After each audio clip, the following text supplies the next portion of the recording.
Thank you very much, Sheila. Can everyone see the slides? Because I'm going to not read them, because there'll be some pictures. I just need to make sure that everyone can see. Is that okay? Great. Okay, so is this the same battle that we've been having ever since Leonardo was doing inventions? Perhaps. What I want to talk about is a little bit about how the arts can help us to respond to what might be described as a vortex. I wasn't here for the entire week, but I understand that you probably now know a lot about what is going to happen to the economy over the next 2 to 3 years, and that it's not good. Is that all right? Can you hear me? Okay. It's grim, perhaps could be described as a vortex.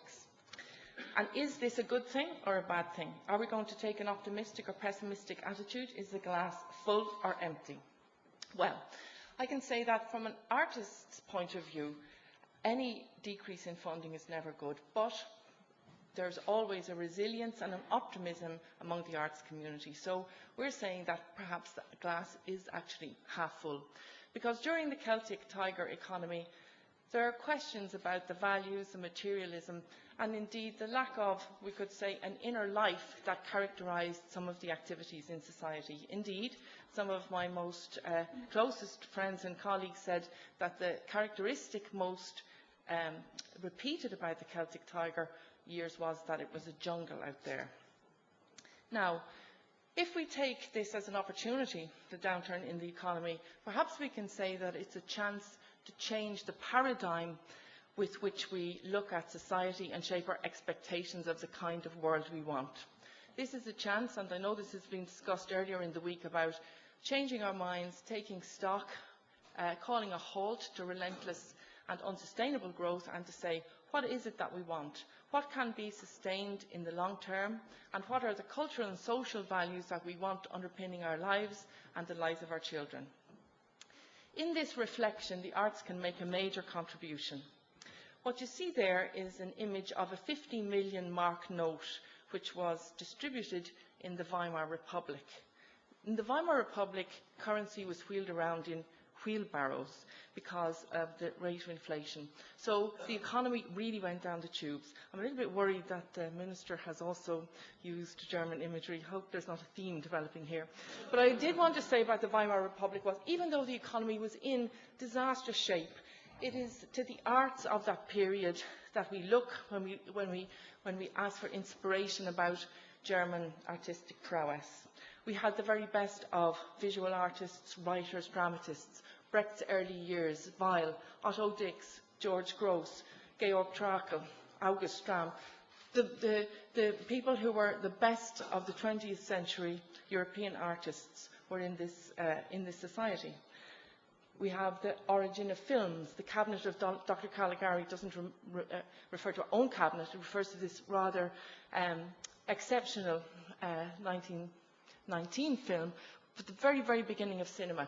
This was the time when there were really brilliant ideas and where artists were looking at society, talking about it and reassessing its values. Fritz Lang's Metropolis, known to everyone. Georg Grosz, The City. You can see the teeming discontent, masses of poverty, all reflected in the arts. Otto Dix, again, he looks here at the disabled after the First World War.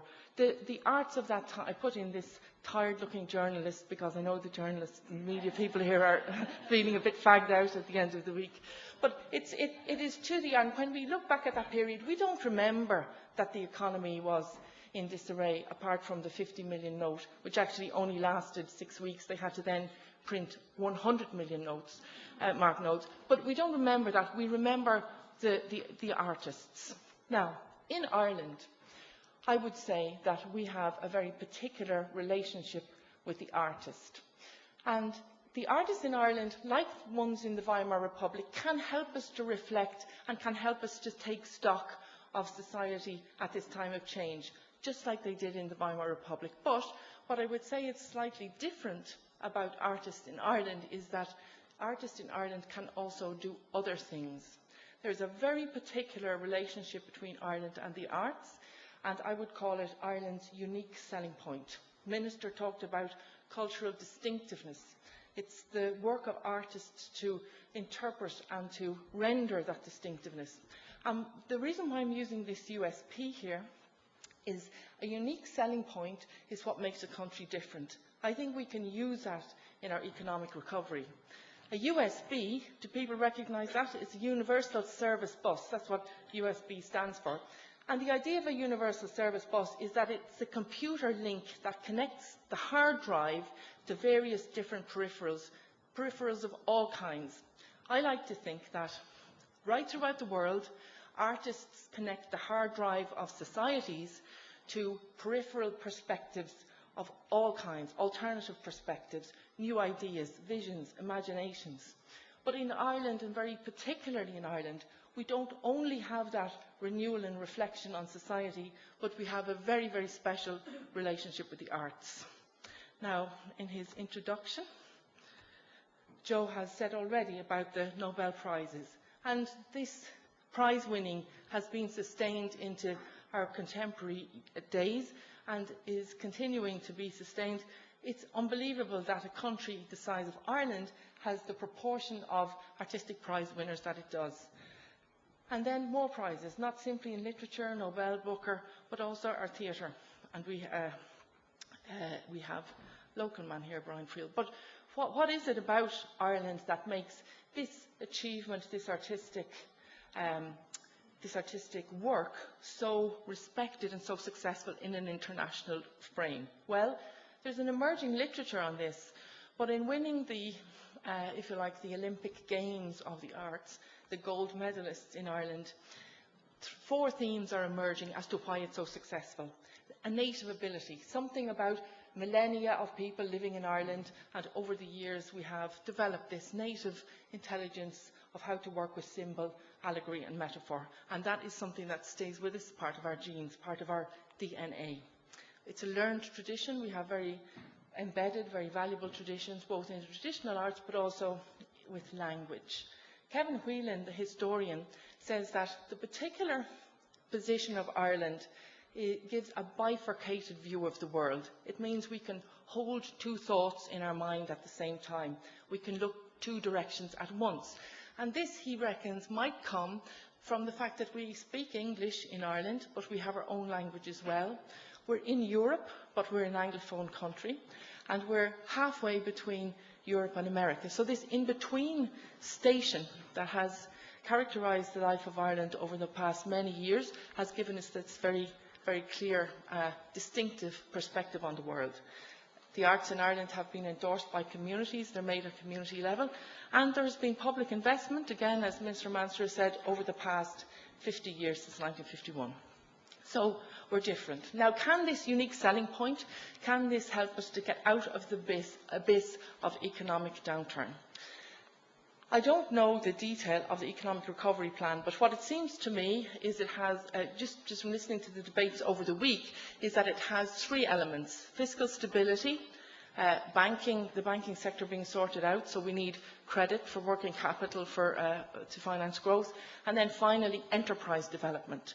And my contention is that the arts, the question we need to ask ourselves in the arts sector is, can the arts, which is our unique selling point, the thing that makes us distinctive, original and authentic in the world, can this help us out? Can these huge resources help us out of the economic abyss?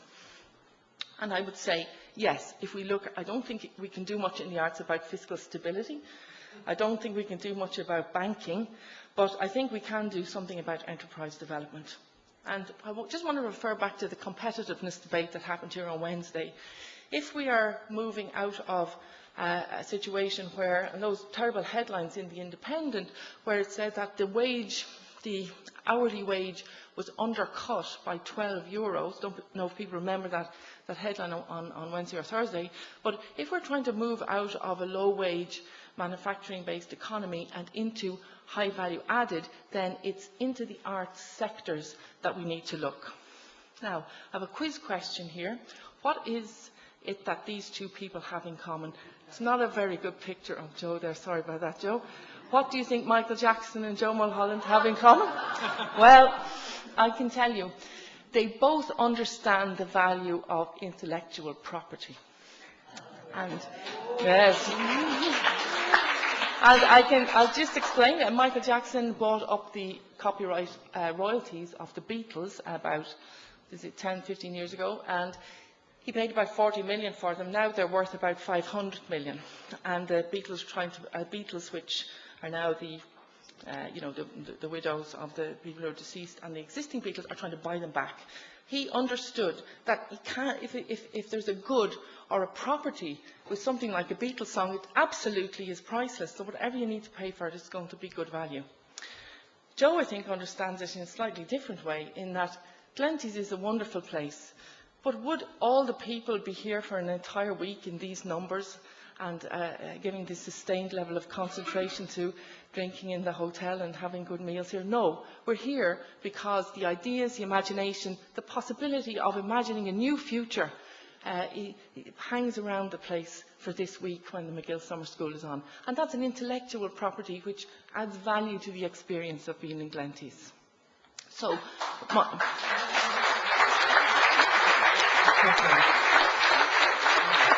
so what I'm saying is that there's a little clue in this about how we might be able to develop. And I want to look very briefly now at the work of Elizabeth Currid, who has examined New York. And she says in a book called The Warhol Economy that, yes, the distinctiveness and originality of a place, yes, it encourages tourists to come.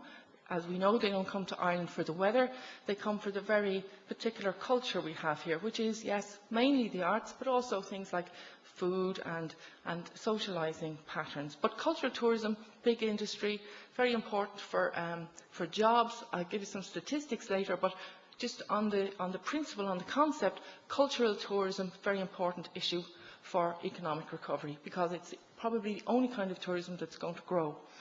Attracting foreign investment and skilled labour pools of people who can work in Google, Microsoft, and the sons and daughters of Google and Microsoft. These are people who only will settle, live, remain in Ireland if there's an active, creative and inspiring and stimulating environment here, social environment here. Foreign direct investment, people are worried about the impact of our economic downturn on our international reputation, particularly in the States, which is our main source of foreign direct investment. So the distinctiveness, the intellectual property, the intellectual goods, the creative work, all contributes to making that happen, that foreign investment and skilled labour pools. But the third area, and this is the one I want to concentrate on, is artistic and cultural occupations and enterprises themselves are crucially important. These are I was really glad to hear the Minister say that people who work in the arts are not less important than people who work in manufacturing or who work in farming or in medicine or in any other sectors. And Elizabeth Currid, looking at New York, found that it's not the financial services or medicine, which are big industries in New York, but it's actually the fashion, the art, the music. These are the industries which keep the city going. And I think the key to economic recovery in Ireland is to replicate that commitment to the creative industries here. Now, depressing news is Board Snip. I was very, very disappointed to read Board Snip, not because the arts is afraid to take its share of the pain. We all know that public spending has to be reduced. But I have 4 quotes from Board Snip here, and I've cut out all details of money or all details of individual organisations, but I just wanted to point out what I think is very poor concept behind the rationale for the cuts. It says here, given the size of the country, it's not financially feasible to provide for a full range of arts activities. Cultural projects are not affordable, cannot be sustained given other public expenditure priorities, or there is more pressing spending elsewhere. Now, I'm saying that this is a rationale or a logic or an argument which is flawed. I just want to take a brief example of the traditional arts. The arts are not public services in the sense that they're public spending in a simple way. The arts are complex and economically driven industries which have 3 major manifestations. Yes, there is a public sector element, a public service element. Fiach is the director of the Abbey Theatre, and that's part of the public responsibility to reflect our society and to look at how theatre interacts with the day-to-day life of the nation. But there are other elements as well. And in the traditional arts, we have a very clear example of Riverdance. Joe said it at the beginning. Riverdance has been putting, in the words of Fintan Valley, putting food in the mouths of traditional artists since 1995. So it's kind of fading a little bit now, but Riverdance is a phenomenon. It is a global corporate entertainment industry, and it's based on the practice of traditional arts, which happens in pubs and in community halls around the country. So it's not simply a public sector, public service approach that needs to be taken to the traditional arts economy. It's an approach to an ecosystem where the publicly funded part, the privately and commercially economically generating part, and the other part, which is the core of the practice, the voluntary community work. It's not funded. It happens in families. It happens in small groups where traditional musicians come together to pass on the tradition. That's the core of it. So in order to have an economy which uses our greatest asset, which is the arts, we need to look at it in this broad way: commercial, public service and voluntary sides of a sector. And I felt that was really missing from the board SNP approach. Fintan Valley's done a lot of work in this area. He says here about the outlets for traditional music, and you can see they go from tourism, album sales, right through to radio and television performance. In other words, it's a significant economic and commercial sector. So why would we not put in the 30% of funding which would sustain that into the future? I think it's very short-sighted not to do that. One thing for policymakers: if we want to adopt an approach which is investing in the arts, we need to make sure that we don't wipe out the core practice or the wellspring of where that wonderful creativity comes from. I'm glad that during the course of the Riverdance success, the Arts Council started to take the traditional arts very seriously and looked at ways of investing a little bit more money into that very important bit of practice, because we were absolutely determined that the individual song collector, the small group, the family who wants to travel around, tour, learn new styles, new traditions, new songs, wouldn't be wiped out and wouldn't be forced into a commercial environment. Okay. Now, very briefly, to conclude, I want to say that if we accept that intellectual property or the intellectual value added is one of the ways we can go, then we can absolutely put the arts at the centre of recovery. I'm going to speed through these very, very quickly because they're just statistics and they don't mean a lot. They don't mean a lot in a talk, but I want these to be on the record. There are 50,000 people working in the creative industries and the arts in Ireland. There could be another 10,000 with marginal extra investment, because we're very low in the ratio of creative and cultural jobs we have compared to other countries where culture and creative industries are important. And if you don't believe me, ask one of the usual suspects, Kevin Spacey.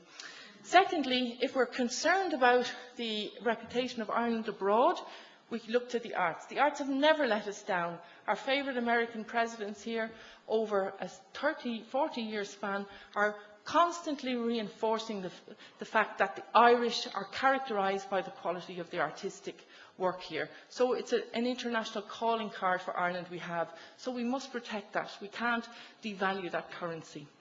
Then finally, on the smart economy, if you look at what the IDA are doing internationally, they're saying that the Irish mind is a mind which gives this ability of to create, to find new ideas, new ways, new innovations. It's a characteristic of the country. And look at those, they're all artists, and they're done by Louis Le Brochet. Finally, if we look at any of these industries which have shaped our leisure experiences and reshaped them, they're all involved in that extra value-added area. Our minister believes it. So can we make a paradigm shift? I hope we can. There's lots of evidence. Visual arts, festivals, all create work, all create wealth for the economy. Individual artists are micro-enterprises. John McHugh, from an individual artist who's a number of hats. He's from Westport Artist Studios, he's from Achill, and he's from the Scollachla in Achill. He speaks very fluently about the fact that these people are micro industries, and if we value and support them with a small bit of investment money, then they can help to carry the economy to another level. Very good report in Donegal, another part of the evidence launched last week, which said that 380,000 visitors come to Donegal for 39 of the 429 cultural projects and facilities that are available here. Western Development Report, everyone will know that. So I'm going to give the last word to an artist, John McHugh. He says the arts are a necessary, vital and core element in building a sustainable, high-quality, creative, innovative, imaginative, green and most of all competitive economy and a community, and surely that's what we want, because nourishment is not all about calories. Thank you very much.